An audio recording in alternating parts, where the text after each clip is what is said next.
Good morning बच्चों, कैसे हो आप सब लोग? I hope you all are fine. My name is Kripali Sisangiya and welcome in Saraswati group of education. बच्चों, अगले वीडियो लेक्चर में मैंने आपको चैप्टर नंबर 14 की एक्सरसाइज शुरू करवाई थी, राइट? उसमें मैंने आपको 3 क्वेश्चन करवाए थे लिखने की बारी के, राइट? बोलने की बारी के सारे क्वेश्चन आंसर मैंने करवा लिए थे, पर लिखने की बारी के सिर्फ 3 ही क्वेश्चन हमने किए थे। चौथा क्वेश्चन जो था वो हमारा बाकी था, राइट? तो आज उससे शुरुआत करते हैं, राइट?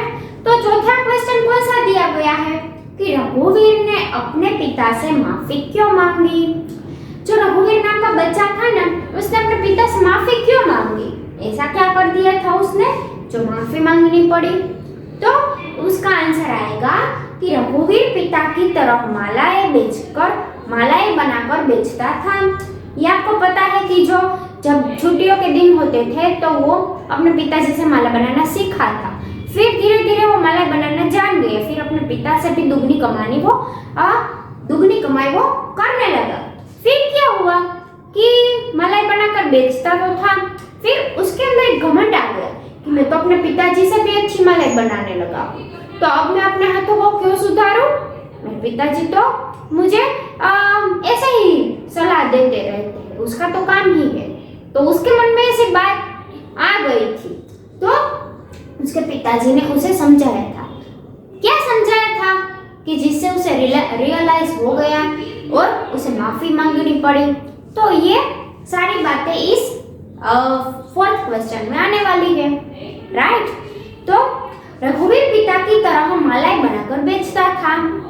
पिता सदा उसे हाथ सुधारने के लिए कहते थे, ये आपको पता है, 2 रुपए में बेचता, 3 रुपए में बेचता, 5 में बेचता या 10 में बेचता, फिर भी उसके पिता उसको एक सलाह देते थे। कौन सी सलाह देते थे? कि अपने हाथों को सुधारो, सुधारने के लिए कहते थे। और वहां हाथ सुधारता गया, यहाँ तक कि उसको माला पिता से दुगने दाम पर बिकने लगी, तो उसे घमंड आ गया। अभी मैंने आपको जो बताया ना, वही इस क्वेश्चन में आने वाला है कि वो इतने हाथ सुधारता गया कि उसकी माला पिता से दुगने दाम मतलब 5 रुपए में पिता ने बेचाती थी और एनी 10 रुपए में बेचाती थी, तो दुगने दाम मिलने लगे। तो उसके मन में घमंड आ गया कि मैं तो अब पिता से भी दुगने दाम कमाने लगा हूँ, तो अब मैं क्यों अपने हाथों को सुधारूं? मैं तो अब उससे अच्छा ही हूँ, मुझे कोई सुधारने की जरूरत है ही नहीं। उसके अंदर एक घमंड प्रवेश कर चुका था।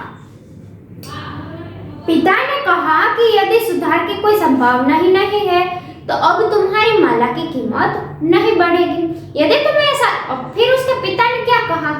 वो ऐसे जो रघुवीर था ना, रूठ कर पिताजी से कहने लगता है, गुस्सा होकर कहने लगता है कि अब मैं अपनी माला तो अच्छी ही बनाता हूँ, अब मुझे अपने हाथों को सुधारने की कोई जरूरत है ही नहीं। तो उसके पिताजी उसको क्या आंसर देते हैं बच्चों? उसके पिताजी उसको कहते हैं कि यदि तुम्हें ऐसा लगता है कि सुधार की कोई संभावना है ही नहीं, तुम्हें अपने हाथों को सुधारने की जरूरत ही नहीं, तुम्हारे माला के दाम अब इससे और ज्यादा मिल भी नहीं पाएंगे, तो अब तुम अपनी माला के दाम 10 रुपए से ज्यादा नहीं कमा सकोगे, तुम्हें और दाम नहीं मिलने वाले हैं। तुम्हें ऐसा लग रहा है कि कोई संभावना है ही नहीं, तो यही ठीक है, चलो अब मैं तुम्हें नहीं सलाह दूंगा, अब तुम्हारी माला की कीमत नहीं बढ़ेगी। उसके पिताजी उसे लास्ट सेंटेंस में यही कहते हैं कि अब तुम्हारी माला के दाम नहीं बढ़ेंगे। मतलब 10 रुपया મળતા હતા તો તું એનાથી ખુશ હતો તો કઈ વાંધો નહીં, હવે તો 10 રૂપિયાથી વધારે કમાઈ પણ નહીં શકે, કેમ કે તને એવું લાગે છે કે હવે આમાં કઈ સુધારવાની જરૂરિયાત નથી, રાઈટ? તો ધાર તો જે આજ માળાના 20 રૂપિયા 50 રૂપિયા અને 100 રૂપિયા પણ કમાઈ શકે છે, રાઈટ? 1 રૂપિયાથી એની ઝડપી 10 રૂપિયા સુધી પહોંચી ગઈ, પણ હવે એને એમ લાગે છે કે 10 રૂપિયાથી વધારે એના ભાવ મળી નથી શકવાના, એને એવું વિચારી લીધું છે। તો આપણે એવું વિચારી લઈએ કે હું આ કામ નહીં કરી શકું, તો ગમે એટલી કોઈ ટ્રાય કરે છતાં આપણે આગળ ન વધી શકીએ, રાઈટ? તો આજ ભાવ આ છેલ્લા ક્વેશ્ચનમાં આપણને મળે છે અને આજ આપણી સ્ટોરીનો છેલ્લે સાર છે કે यह सुनकर पुत्र को अपनी गलती का एहसास हुआ और उससे अपने पिताजी से माफी मांगी। ये बात सुनता है तो बेटे को भी एहसास हो जाता है, वो भी महसूस करने लगता है कि हाँ, पिताजी तो ठीक ही कह रहे हैं। मैंने ही ऐसा मान लिया है कि मुझे 10 रुपए से ज्यादा नहीं मिल पाएंगे। पिताजी जो सीख दे रहे थे उससे मेरी प्रगति हुई है। मुझे 10 रुपए इसीलिए मिले हैं कि पिताजी ने मुझे हाथ सुधारने के लिए कहा था। तो अब पिताजी ने मुझे जो समझाया है वही बात ठीक है। उसे ऐसा एहसास हुआ, उसे अंदर से ऐसा महसूस होने लगा कि मैंने तो बहुत बड़ी गलती कर दी है। अब मुझे पिताजी से माफी मांग लेनी चाहिए कि पिताजी मुझे क्षमा कर दीजिए, मेरी तो गलती हो गई थी। अब कोई बात नहीं, अब मैं अपने हाथों को और सुधारूंगा। चाहे मेरी माला 100 रुपए में भी बिक जाए, मैं फिर भी अपने हाथों को सुधारने की कोशिश करता रहूंगा। राइट? तो बच्चे, एक कहावत है ना कि कोशिश करने वालों की हार नहीं होती है। तो अब इस बच्चे ने मन में ठान लिया है कि कोशिश करता रहेगा। राइट? आप भी एक बार मन में ठान लो कि 25 मार्क्स का पेपर होता है और आप लोग 25 ले लेते हो, तो अपने मन में घमंड नहीं लेना चाहिए कि मेरे तो हर बार 25 आउट ऑफ 25 ही आएंगे या 100 आउट ऑफ 100 ही आएंगे। ऐसा नहीं है। लगातार प्रैक्टिस करते रहोगे तो ये क्रम है वो ऐसा ही बना रहेगा, वरना ये क्रम छूट जाएगा और आप लोग पीछे पीछे आते जाओगे। राइट? बच्चा, ये जो माला बेचने वाला बच्चा था ना, तो ये 10 रुपए की जगह 9 रुपए में भी माला के दामों से 9 रुपए भी मिल सकते थे। राइट? और उसे ऐसा लगने लगा कि 10 रुपए मिलने वाले हैं, अब मैं कोई मेहनत नहीं करूंगा, तो किसी दिन उससे गलती हो जाए तो माला के दाम गिर भी सकते हैं। राइट? तो हमें लगातार प्रयास करते रहने चाहिए। राइट? तो ये था क्वेश्चन नंबर 4 और लास्ट क्वेश्चन। अब आता है भाषा संसार, जो कि हमारे टेक्स्ट बुक में ही दिया गया है। राइट? भाषा संसार में पहला दिया गया है कि पढ़ो और जानो। उसमें दिया गया है र प्लस छोटा उ। ये छोटा उ है मतलब कि ह्रस्व उ। राइट? तो र प्लस उ मतलब कि इससे बनता है रू। राइट? इन दोनों व्यंजन को हम मिलाते हैं, ये व्यंजन है और स्वर है, उसको हम मिलाते हैं तो बनता है रू। तो इससे शुरू होने वाले हमें 3 शब्द दिए गए हैं, एक रुपया, रुचि और रुई। रुई मतलब કે રૂ પોતાનું જે રૂ હોય આપણે કહીએ એ રૂ, બરાબર। પછી આપણને આપેલું છે મોટો ઉ मतलब કે દીર્ઘ ઉ। રાઈટ? તો એનો मतलब એનો ઉપયોગ કરીને આપણે 3 શબ્દ બનાવ્યા છે। તો ર પ્લસ ઉ દીર્ઘ ઉ છે એટલે એનાથી બને છે રૂ। જો બાળકો આની અને આની સાઈનમાં ઘણો તફાવત છે, વચ્ચે ડેશ કરીને પછી દીર્ઘવાળાની નિશાની કરવાની છે। રાઈટ? તો એનાથી આ રૂ થી કયા શબ્દ બને છે? રૂપ, રૂમાલ અને રૂસ। રાઈટ? તો આ 3 શબ્દ રૂ થી બને છે। કયો રૂ? દીર્ઘ રૂ થી। રાઈટ? પછી આપણે આ બંને આરુ અને આરુ मतलब કે હસ્વ ઉ અને દીર્ઘ ઉ નો ઉપયોગ કરીને 2 શબ્દ નવા બનાવવાના છે। કેવા? તો આ રૂપ છે ઈ આનો શબ્દ છે હસ્વ ઉ નો। રાઈટ? અને પછી દીર્ઘ ઉ નો એક શબ્દ આપણે લખવાનો છે રૂટ। રાઈટ? આ 2 શબ્દ તમારે લખવાના છે, બાકી આ બધું તો આપેલું જ છે ઓલરેડી ટેક્સ્ટ બુકમાં। રાઈટ? તો આપણને ભાષા સંસાર ખબર પડી ગયો। પછી આપણને क्वेश्चन नंबर 5 में आपेलू है कि सही उत्तर पर राइट का चिन्ह लगाओ। ये वाला क्वेश्चन रह गया था, उसमें 2 क्वेश्चन थे। राइट? वो भी मैं एक्सप्लेन कर देती हूँ कि पहला दिया गया है कि माली अपनी माला को कहाँ बेचने जाता था। फिर आपको 3 ऑप्शन दिए गए हैं, बाजार में, मंदिर में कि चौराहे पर। यस, माला का उपयोग तो मंदिर में होता है, तो पहले क्वेश्चन का आंसर आएगा सेकंड वाला, मंदिर में। फिर हमें दूसरा क्वेश्चन दिया गया है कि माली के बेटे का नाम क्या था। माली के बेटे का नाम तो यहाँ पर एक ही व्यक्ति का नाम आता है इस चैप्टर में, तो हमें तो आसानी से याद रह जाता है।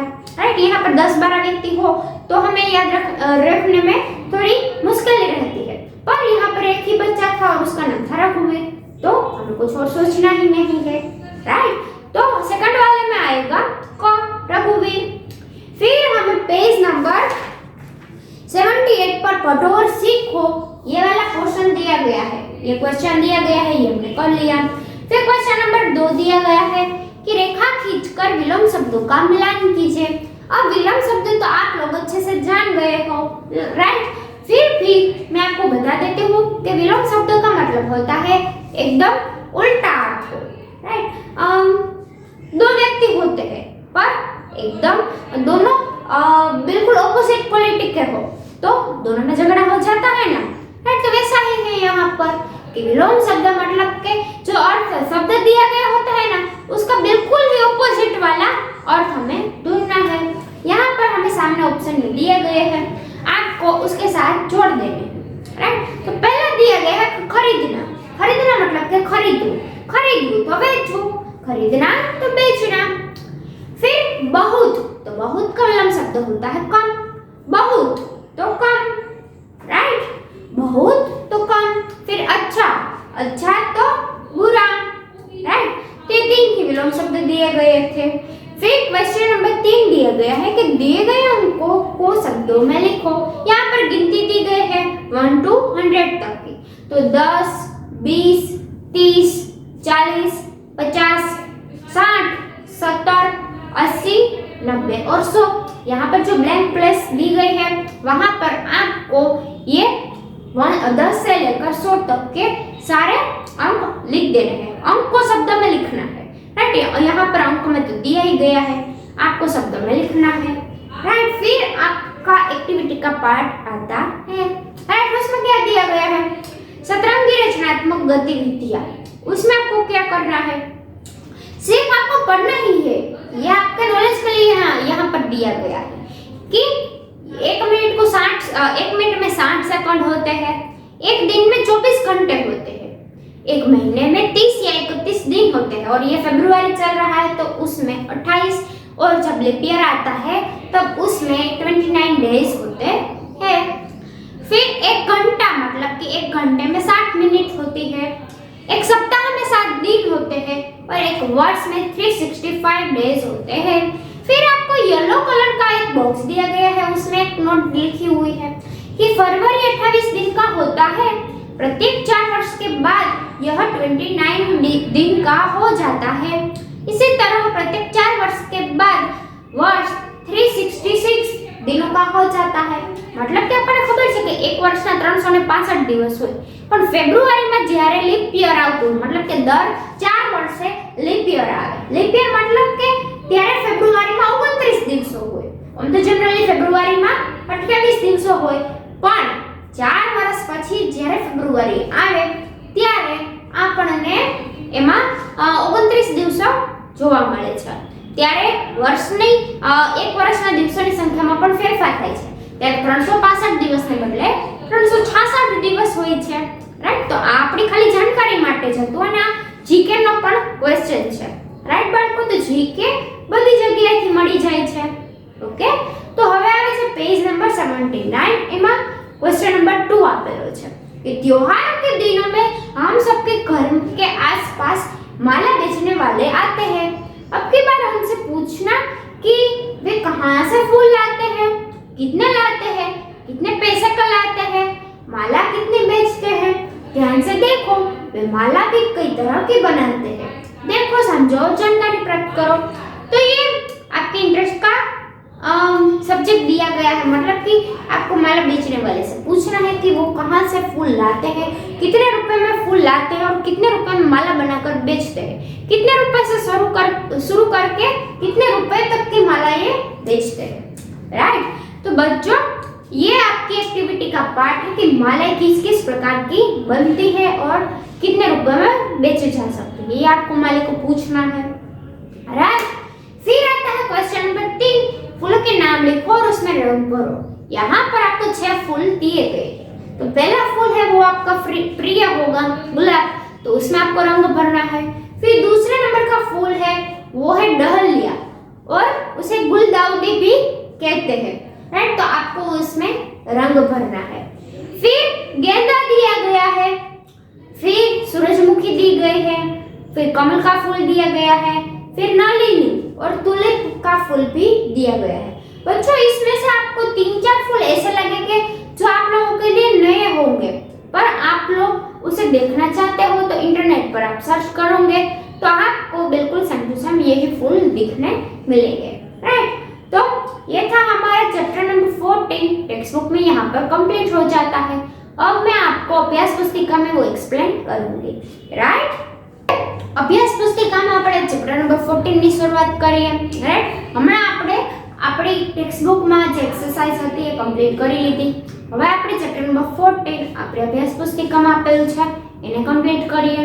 રાઈટ, તો એમાં આપણને પેજ નંબર 53 ઉપર જે માડી અને એનો જે દીકરો છે રઘુવીર એનું ચિત્ર આપેલું છે અને એની નીચે આપણને ક્વેશ્ચન નંબર 1 આપેલું છે કે उत्तर लिखो. वो बड़ा वाला क्वेश्चन है. राइट, तो उसमें आपको क्या करना है, उसमें पहला क्वेश्चन दिया गया है रघुवीर पिता से क्यों नाराज हुआ. यहाँ पर आपको पेज भी दिखाई दे रहा है. राइट, तो रघुवीर पिता से क्यों नाराज हुआ था, क्या गलती थी उसके पिता की. तो उसका आंसर में आपको लिखना है कि रघुवीर ने पिता के साथ मालाएं बनानी शुरू की. जो रघुवीर था ना वो छोटा था, तब छुट्टियों के दिन में वो भी अपने पिताजी से मलाई बनाना सीखता गया. पहले पिता की अधिक कीमत पर और उसकी मालाएं कम कीमत पर बिकती थी. मतलब कि कोई भी काम की हम शुरुआत करते हैं, कोई भी चीज हम बेचने की शुरुआत करते हैं तो पहले उसके दाम थोड़े कम ही मिलते हैं. राइट, धीरे धीरे उसके दाम बढ़ने लगते हैं और हमें भी एक्सपीरियंस आ जाता है. तो ये जो बच्चा था ना उसकी भी मालाएं पहले पिताजी से कम दामों में बिकती थी और फिर धीरे धीरे क्या होता है कि उसकी मालाएं, उसकी मतलब के बच्चे की मालाएं पिताजी से दुगने दाम पर बिकने लगी. उसकी माला भी उसके पिताजी के मालाएं जितने दाम में बिकने लगी उससे भी दुगने दाम में बिकने लगी. तो वो क्या कहता है कि पिताजी अब मेरी माला दुगने दाम में बिकने लगी है. तो जिस दिन रघुवीर की माला पिताजी के माला से दुगने दाम में बिकने लगी और तब भी उसके पिताजी ने यही कहा कि हाथ को सुधारो, तो बेटा गुस्से हो जाता है. तो ये बात सुनता है कि अभी तुम्हें हाथ सुधारने की जरूरत है. तो यह बात सुनकर रघुवीर नाराज हो जाता है. राइट, तो ये था हमारा क्वेश्चन नंबर 1. अब आता है पेज नंबर 54 पर सेकंड क्वेश्चन. उसमें दिया गया है कि रघुवीर ने माफी मांगते हुए क्या कहा होगा, लिखो. तो यहाँ पर क्या कहा होगा रघुवीर ने, तो रघुवीर ने माफी मांगते आएगा कि रघुवीर ने माफी मांगते हुए क्या कहा होगा. तो आपको अपने से सोच कर लिखना है कि रघुवीर ने माफी मांगते हुए घमंड न करने का वादा किया. राइट, उसने कहा कि पिताजी मैं आइंदा कभी घमंड नहीं करूंगा, चाहे मेरी माला कितने भी रुपए में क्यों न बेची जाए. राइट, फिर आता है क्वेश्चन नंबर 3. आप अपने गलत काम के लिए अपने पिताजी से माफी मांगते हुए क्या कहेंगे, लिखो. यहाँ पर आप कोई गलत काम कर लेते हो तो आप लोग अपने पिताजी से कैसे माफी मांगते हो, किस प्रकार के शब्दों का उपयोग करते हो, वो यहाँ पर लिखना है. माफी मांगने के साथ साथ हम यह वादा भी करेंगे कि हम उस गलती को फिर से नहीं दोहराएंगे. बच्चों, गलती करना कोई बुरी बात नहीं है, गलती हो जाती है, हम सभी इंसान ही है तो इंसानों से गलती हो ही जाती है. और जो व्यक्ति कोई ना कोई काम करता है उससे गलती होती ही है. राइट, तो गलती होना कोई बड़ी बात नहीं है, पर उस गलती से हमें सीख लेनी चाहिए. राइट, हमें अपने पिताजी से ये वादा करना चाहिए. इसके क्वेश्चन का आंसर कह रही हूँ कि हमें अपने पिताजी से ये बात कहनी चाहिए कि पिताजी हम आइंदा ये गलती कभी नहीं दोहराएंगे. गलती करना कोई बड़ी बात नहीं, कोई बड़ा गलत काम नहीं हो जाता है, पर उस गलती में से हमें सीख लेनी चाहिए और आइंदा से कभी उस गलती को नहीं दोहराना चाहिए. राइट, एक ही गलती को बार बार दोहराने वाला व्यक्ति मूर्ख होता है. राइट, वही जो मूर्ख होते हैं वही लोग एक अपनी उसी गलती को बार बार दोहराते रहते हैं. तो हमें कभी अपनी गलती को बार बार नहीं दोहराना चाहिए, उस गलती में से सीख लेनी चाहिए और आइंदा से उस काम को ठीक से करना चाहिए. तो ये था हमारा क्वेश्चन नंबर 1, यहाँ पर कंप्लीट होता है. फिर क्वेश्चन नंबर 2 दिया गया है कि निम्नलिखित वाक्य किसने किसे कहे. यहाँ पर आपको 3 क्वेश्चन दिए गए हैं. उसमें पहला दिया गया है कि मैं भी माला बनाना सीखूंगा. तो ये वाक्य कौन किससे कहता है, यस, तो ये वाक्य रघुवीर अपने पिताजी से कहता है. फिर दूसरा दिया गया है कोई बात नहीं, हाथ को सुधारो. तो ये वाक्य कौन कहता है, तो ये वाक्य पिताजी रघुवीर से कहते हैं. फिर तीसरा दिया गया है अपनी माला की कीमत 10 रुपए से अधिक कभी नहीं मिलेगी. तो ये वाक्य भी पिताजी रघुवीर से कह रहे थे. राइट, तो यहाँ पर क्वेश्चन नंबर 2 किसने किससे कहा ये कंप्लीट होता है। फिर क्वेश्चन नंबर 3 शब्द के अंतिम अक्षर से नया शब्द बनाओ और रेलगाड़ी पूरी करो। ये क्वेश्चन मैं आपको अगले वीडियो लेक्चर में समझाऊंगी। राइट, तो अब मिलते हैं अगले वीडियो लेक्चर में, तब तक के लिए बाय।